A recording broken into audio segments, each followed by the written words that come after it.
For today's video mga idol ay may gagawin tayo dito na amplifier Sakura AV735UB.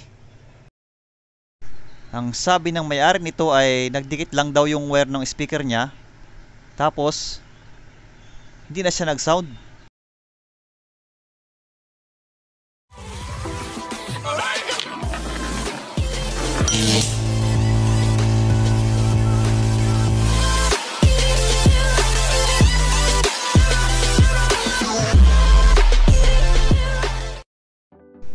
Ito, buksan natin mga idol.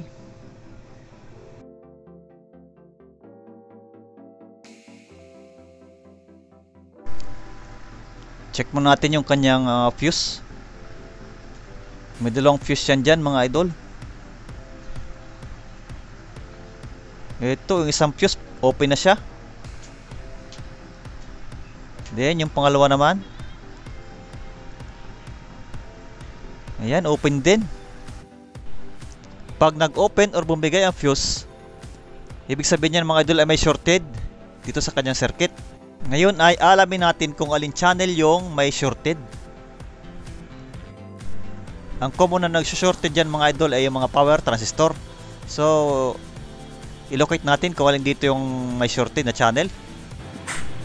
Yan, naka times 1 yung ating tester. Ang ginagawa ko dito mga idol ay yung collector to emitter muna ng power transistor ang aking tinetest para hindi muna ako magbunot ng mga power transistor. Tester natin isa-isa yung mga transistor. Yan, nag-buzzer yung ating tester. Ibig sabihin niya may shorted siya dito. Yan. Naman tayo sa kabila, kabilang side. Yan, shorted dito talaga. Lipat naman tayo sa kabilang channel mga idol. Check din natin kung may shorted dito.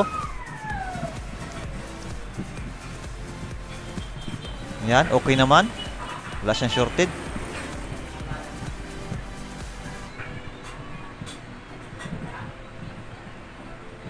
Yan, wala siyang shorted. So ibig sabihin mga idol, ito lang ano ba to? Left channel ang may shorted. Ngayon ay confirm na natin na shorted yung kanyang left channel. So ito, bunutin natin yung mga power transistor niya.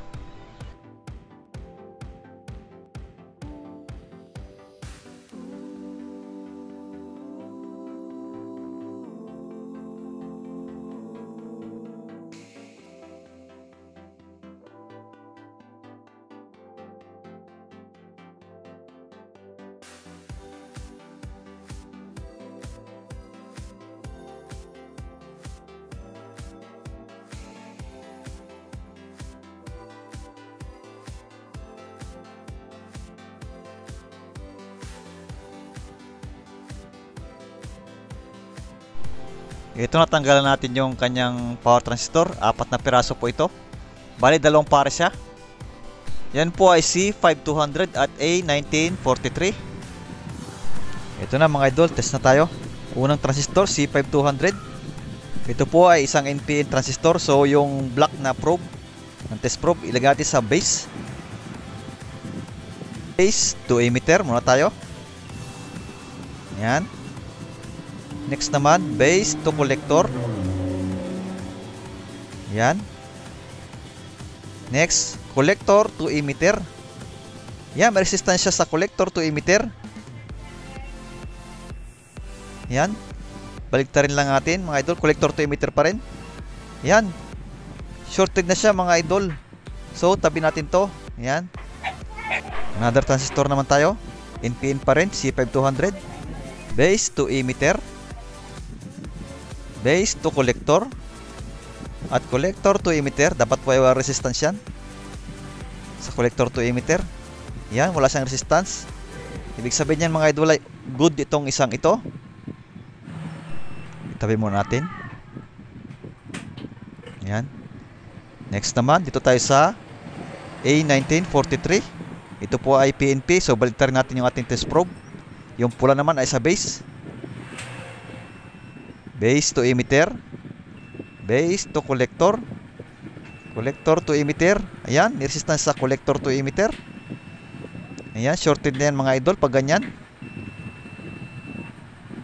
Ayan, isama natin doon sa shorted na isa. Next, another A1943. Base to emitter. Base to collector. At collector to emitter. Dapat walang resistance yan. Ayan, okay yan mga idol. Baliktarin natin. Ayan, okay siya mga idol. Isama natin sa isang good kanina. So, bali dalawa lang ang shorted na transistor dito mga idol. Kapag may nag-shorted na power transistor, may times din na bumibigay dito mga resistor na ito. Yan, mga kulay white niyan. Ang value niyan ay 5 watts, 0.25 ohms. So, check natin isa-isa yan mga idol.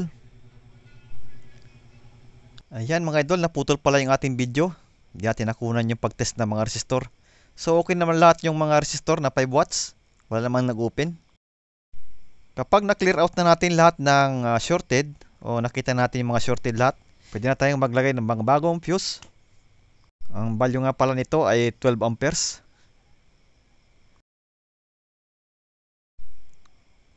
Ayan. Palitan natin ng mga bago mga idol. Hindi mo tayo maglalagay ng mga bagong transistor. Magsusukat mo tayo ng mga voltage para makasigurado tayo. Baka kasi maglagay tayo ng mga bagong transistor tapos may problema pala yung kanyang mga bias. So sayang lang yung ating nilagay ng bagong transistor. Power on na natin muna. Check na natin kung may supply na siya.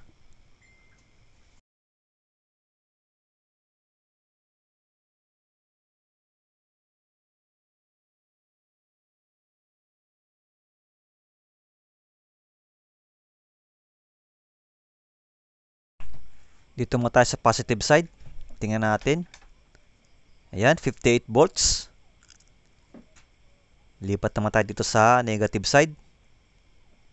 Ayan, 58 volts din. So, okay ang supply nito mga idol. Check naman natin ang base to emitter voltage. Dito tayo sa PNP side. Ayan, nasa 0.2 volts siya.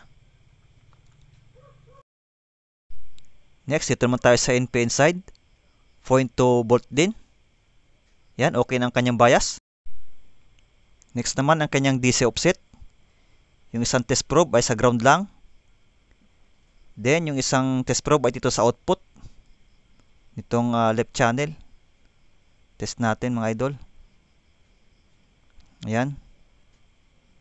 0 volt. Ayan, okay yan mga idol. Wala siyang DC out. So, wala namang ibang problema. Maliban do sa power output transistor na na-damage. Ayan.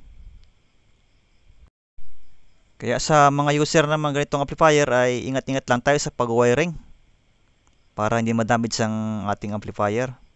Ayan, turn off na natin. Bago tayo maglagay ng bagong transistor ay make sure natin na i-discharge muna natin itong mga main capacitor. Itong gagamitin ko pang discharge, itong dulo ng aking soldering iron. Para kung sakaling tayo maghinang at aksidente tayong naglapat dyan sa mga linya at mag-spark ay walang ma-damage pang ibang parts dyan.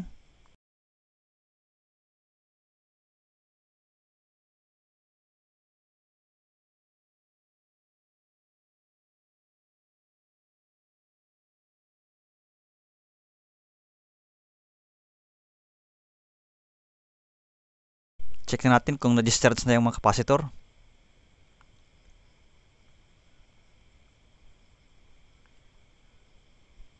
Yan, wala na. Tingnan tayo sa baba, sa negative side. Yan, mayroon pang konti.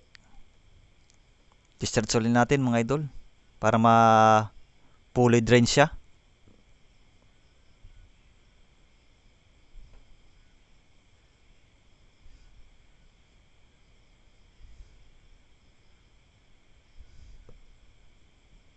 Check ulit natin kung mayroon pang karga.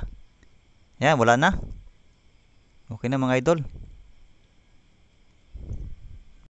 Ito na mga idol yung mga power transistor niya. Bali dalawa lang ating papalitan dyan. Yung dalawa naman ay okay.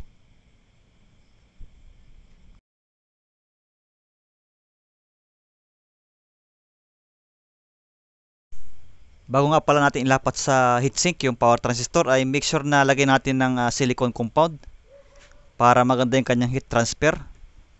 Yan, ganito siya. Ito na mga idol, na ilagay ko na yung mga power transistor nya. Yan. Okay na silang lahat. I-sound check natin kung okay na ba ito. Yan, power on na natin. Lagay lang natin ng USB.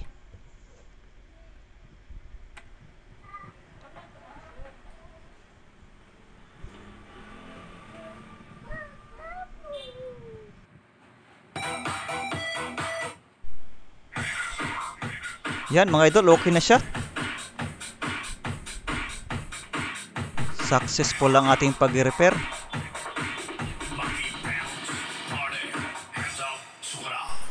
Okay, that's all for today's video mga idol. Maraming salamat po sa inyong panood. Kung bago ka lang sa channel ko ay huwag kalimutang mag-subscribe at i-hit mo na rin ang notification bell para lagi kang updated sa aking mga susunod na video.